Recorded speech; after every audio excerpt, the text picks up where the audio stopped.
Oh, it's not that kind of power ponies. God damn it!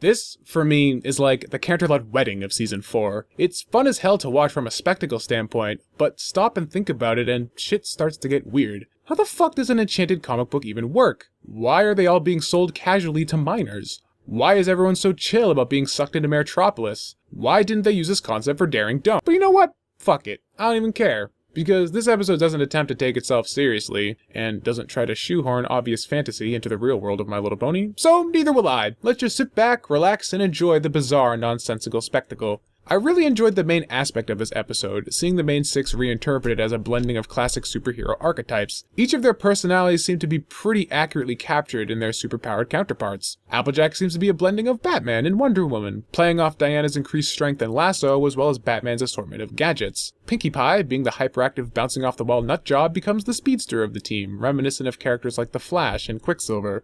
Rainbow Dash gets to be a combination of Storm, due to her control over the weather, as well as Thor, as the lightning bolt charm requisite to aiming her powers is reminiscent of Mjolnir. Dash kinda seemed to get the short end of the superpower stick relative to her character though. Like, oh gee thanks, only my entire tribe can manipulate weather, like that's my fucking job. Rarity is fabulous as usual. I loved how, since her powers dealt with creation, she took to them far quicker than any of the main six sans Pinkie Pie. Maybe it's just my Rarity bias showing through, but I thought she totally stole the show this episode. She had some of the best lines, especially the quip she threw at Twilight. It's an improvement, darling. And was the one using her powers in the most interesting fashion. People have been saying that she's a play on Green Lantern, though she's more likely a reference to Star Sapphire of the Violet Corps, specifically Carol Ferris, the prominent Star Sapphire and ex-girlfriend of the most well-known Green Lantern, Hal Jordan. This is evidenced by her costume design, Rarity's motif of jewels syncing up well with the name Star Sapphire, and the use of purple-colored energy in all of the effects for her powers as opposed to the trademark green of the Green Lantern Corps. No one cares! Man, fuck you! Flutterhulk was amazing too, with a deep changing voice and a physique so roided up that it'd make Snowflake do a double take. Not to mention her flipping her shit all over Maniac's hairdryer Doom Cannon, reducing it to scraps. You know, I can't help but feel she's working through some issues right now. Twilight is... Frozone? No, seriously though, she seems closer to Doctor Strange, as Spike exposits that she can use her horn to cast a variety of spells, just like Doctor Strange can focus all kinds of effects through his hands. It's just weird that she only uses freezing powers. I guess generic magical energy beams would have been too close to what she normally does. I mean, she's an alicorn. She's basically a superhero in her actual life already. And then there's Spike, who doesn't get any powers at all, and is shoehorned into the role of the comic's bumbling sidekick Humdrum.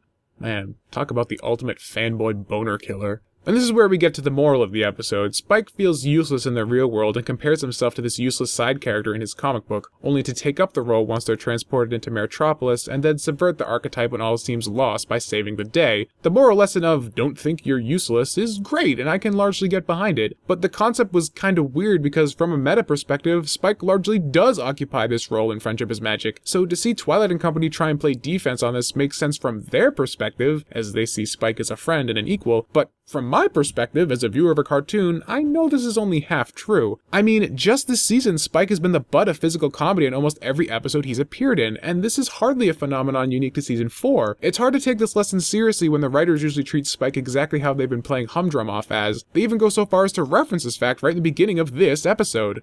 Humdrum never stops the villain. He's just there for comic relief.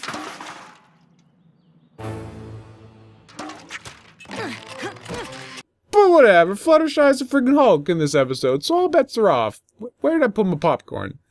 Arguably the most interesting thing about this episode, though, are the visuals. We've never seen environments like this in My Little Pony before. A more gritty, dark color palette that has more in common with Batman the Animated Series than My Little Pony. It's a world that closely resembles our own. To see this kind of modern environment portrayed through MLP's trademark visual language was incredibly interesting. I thought the fantasy violence was going to wow me as well, but after watching Daring Don't, I guess I'm already used to pony combat. The fight scenes here seemed a bit more subdued, as for a good chunk of the running time, the main six are trapped in a cage. And that brings us to the villain of this episode. Maniac was a fun character, and an interesting blend of the Joker and basically every common comic book trope under the sun, and she was more effective in her role because of it. She felt a lot like Sedusa from Powerpuff Girls to me. I love how they animated her hair to mirror and enhance her body language while she was monologuing. Speaking of which, is it sad that this one villain from a candy-colored horse show has more common sense than 90% of actual comic book antagonists? Like, yeah, she monologues, which was glorious, but she actually has her goons actively keep tabs on the heroes to make sure they can't pull a fast one.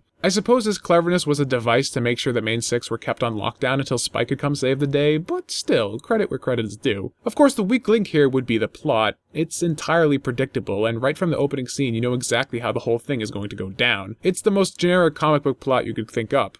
Which I suppose is entirely the point, considering the subject matter being parodied here, so it's hard to hold that against this episode. Overall, it's really hard to hold anything against this episode. Moral aside, it's a fun little experiment in terms of visual design and subject matter, both being totally different than the show's normal fare, but it obviously does nothing to really advance the plotline of Season 4 and is a throwaway 22 minutes. This isn't bad, it's just the fact. So Power Ponies certainly didn't offend me in any way, except for perhaps the distressing lack of Power Rangers references, but I wasn't super excited about it either. It was like taking the scenic route home from work that one time out of the blue. You may not have understood why you took it, but at the end of the day, you're kinda glad you did, because you mixed up your normal routine and experienced some things you otherwise wouldn't have. One minor thing I also noticed was that, just like in the end of Castlemania with the Pony of Shadows teaser, the comic book that housed Metropolis disappeared.